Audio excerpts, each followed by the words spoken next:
Let us offer our consecration to the Lord. Lord, we offer up to you this day, and we ask that we may glorify your name in all that we do. We ask that we may love you, honor you, and serve you in ways that others may know the greatness of your love. And we ask this through Christ our Lord. Well, it is Thursday of the 28th week of Ordinary Time. I want to look at the Gospel. There's an interesting line in the Gospel here. And this is from Luke 11:47 through 54. So don't forget to check your daily missal of whichever type you may use. And looking at that, you're going to see the reading. And here there's a couple interesting things to notice. First of all, Jesus is talking to those who are demanding that he follow the law. And what's happening is, of course, the law is they're using it to manipulate for their own purposes, and they've lost the spirit of the law, and they have the letter of the law. Now, it's important to see that what the Pharisees are doing in this is something anyone will do if they lose the Spirit of Christ. So what will you see is you will see a focus on the law always. The more we love God and the more our society is in love with God, the less there is need for law. The more that people drift from God, the more there is a need for law. It's a really important thing. So you take and I've talked to you about this before, you take the ultimate figure who is as far from the love of Christ as possible by his own choice, and that is Satan. And exorcists tell us he is the most legalistic figure in all of the universe. So the more we draw closer to the spirit of the law, the less we need the letter of the law, because not only are we following the letter of the law, but we're following it to a higher standard, because the law we're choosing to follow is the law of love. That's why we see that whole understanding of the law is written on your heart. In other words, the law that is the letter of the law becomes the focus of the passion of loving God and loving neighbor, which is, in fact, the law. So you see this great tension that happens. And with that, we see those, he says, the prophets and the apostles who are killed because they are preaching the spirit of the law, and those who hear it are rejecting it in the name of the letter of the law because they rejected Christ. Okay, and this happens consistently all the time. Notice that the more people who know Christ to turn away from him, the more they will focus on rules and the law and everything else. Notice in our society, which has become more and more secular, how much the law gets focused, how much there is a greater focus on the law, and how much there are new laws that are put together in light of that. That's where all that comes from. If people lived in charity, love of one another, the laws would be unnecessary. And that's always that tension that is there. But there's a real particular line I wanted to look at, and this really focuses on everything, where he castigates the scholars of the law, and he says that they have taken away the key of knowledge, and he adds that they did not enter, and you stop those trying to enter. There you are looking at exactly what he's saying. It's that difference between the letter of the law and the spirit of the law. So you have the scholars of the law. And what are scholars of the law going to do? Well, that's essentially what lawyers do. And what they're going to do, they're going to look at every jot and tittle of the law. And I'm talking the secular law too. Jot and tittle of the law. And when they're looking at, they'll work it out in light of what should and shouldn't be done. And if you understand that, then they are focused just on the letter of the law. So what is it the law says? And the law is written in stone, in a sense, not literally, but even the laws here we have in our country, they're essentially might as well be written in stone, because this is the law. This is what you have to follow. But what is happening here? You see that when you focus on this law that's written in stone, then there isn't any room, number one, for what it really means, and there isn't any give or take within the concept of the law. Judges will always talk about this, where they will say, someone will say either someone received a lighter sentence or a heavier sentence than they should have, and they say, why? He says, well, it was, my hands were tied, this was written in the law. Okay, a good example would be a law that says someone has to go to prison for a certain amount of time, and maybe the circumstances said that the person shouldn't need to go to prison for all that much time, but the judge will say, my hands are tied, this is the law. So there isn't any give or take in there. But the other thing is that we're called to live at a higher standard by the letter of the law. So this is what we see, what Jesus is referring to.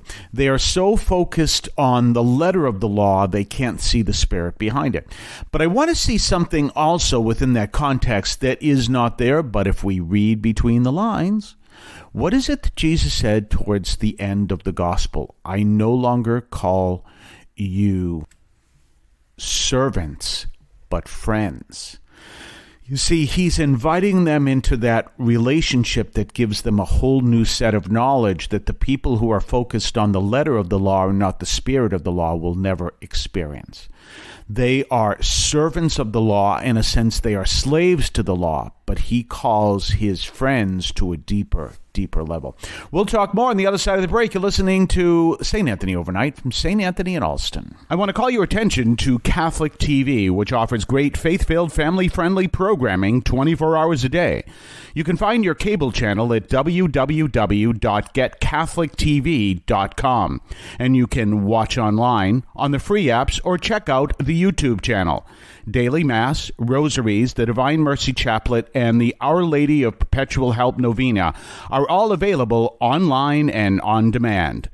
Check out CatholicTV.com. And don't forget our own website, CatholicAudiomedia.com. That's CatholicAudiomedia.com. Check out our website. Check out the archives of the show. Check out our Substack newsletter. We can check out all kinds of things at CatholicAudiomedia.com.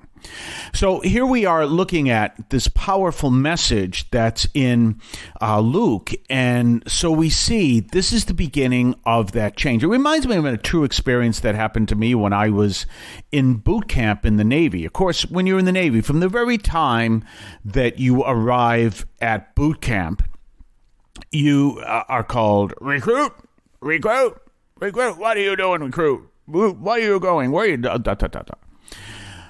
But there comes a point that you're no longer a recruit, but you're a sailor. I suppose it's all programmed into whatever they do and everything else. Arlie Ermy, who was the drill sergeant who was in Full Metal Jacket, and the whole story of how he got that part and everything else. But one of the things that someone brought out, which I thought was fascinating, is when you see these drill instructors and when you've actually been there, when you're dealing with these drill instructors, as I was when I was in boot camp, that's a character. So the whole thing is programmed. He says they're actually playing a character, because he says if you look at that, when they do all this stuff and they play all these, yell at you and everything else, he says, can you imagine people like that in the real world? He says they couldn't function in the real world. So he says they're playing a character. So it's all part of a program. But anyway, there you are for the first, being called a recruit. Recruit this, recruit that. And then all of a sudden, it was interesting where the company commanders, which you call them in the Navy, suddenly says, all right, sailors. And he didn't say, I'm going to call you sailors. He just said, all right, sailors. And I remember when that happened to us, one of the guys behind me says, they just called us sailors. So you have that major transition. You're no longer a recruit. Now you're a sailor. Well, Jesus is doing the same thing. And now he's talking to the lawyers and saying, you're missing all of this because you're so focused on the law. But I'm bringing the people whom are my friends, I'm bringing them into this deeper understanding that you will never see, because you have the door shut to that because you're focused so much on the law. Now, remember what St. Paul says. The law is at a higher standard than, rather, the law that Jesus calls the law of love is a higher standard. So we're called to live at a higher standard than what you may find in just the law. But that higher standard is because we're called to love God and neighbor. So we're called to live at a higher standard of behavior. That's what we're called to do. And so understanding that higher standard, that higher everything, we're called to believe and understand and do all of that within the context of what it is that we are called to be as Christians. And you see, this particular passage right there in Luke really is the beginning of that definition. And what you're seeing there also is a break between just following the law and the law being through our friendship with Christ.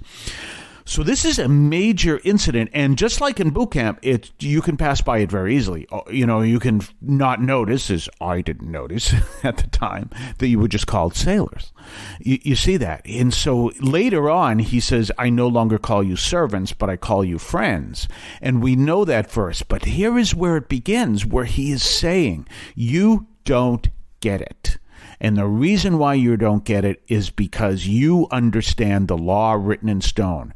I am teaching the law from relationship, the law that is written on my disciples' hearts, and they will understand the law to a level that you never will. Because remember what the law is.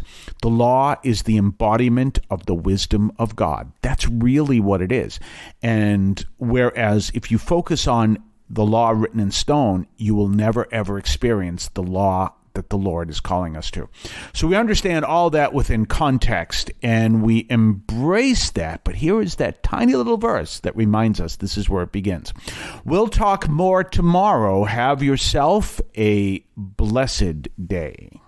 If you would like to support our program, please consider a donation to St. Anthony Parish in Allston, Massachusetts.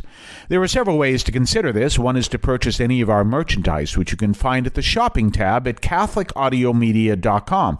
That's CatholicAudiomedia.com. There are coffee mugs there. There's also my latest book, Encounter Christ in Your Humanity, all of which you can find at the shopping tab at CatholicAudiomedia.com.